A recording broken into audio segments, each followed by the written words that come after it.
Tu es éreinté par ta journée, le travail, les devoirs, les courses.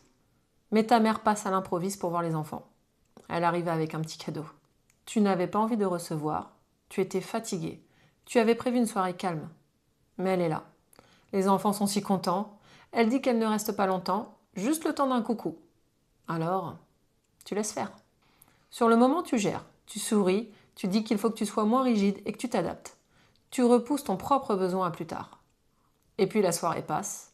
Finalement, les minutes se transforment en heures et elle reste dîner. Puis encore un peu, le temps de lire une histoire aux enfants.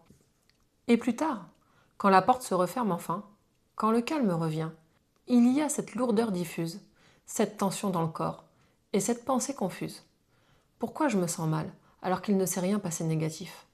Beaucoup se disent qu'elles exagèrent, que c'est dans leur tête, qu'elles devraient plutôt être reconnaissantes d'avoir des parents si présents. Qu'après tout, ce n'était pas si grave. Mais si tu te sens mal après, ce n'est pas une faiblesse de ta part, c'est une information. Ton corps t'explique que tu t'es adapté contre toi. Et tant que tu ignores ces signaux, tu continueras à t'épuiser dans des situations qui te paraissent anodines. En séance, c'est exactement par là que je commence. Repérer ces moments invisibles avant qu'ils ne deviennent une fatigue chronique et t'aider à comprendre comment faire autrement sans te trahir. Si ça résonne, le lien est en description. Et toi, dans quel contexte tu te dis que ce n'est pas si grave, alors que tu sens bien que ton corps ne suit pas?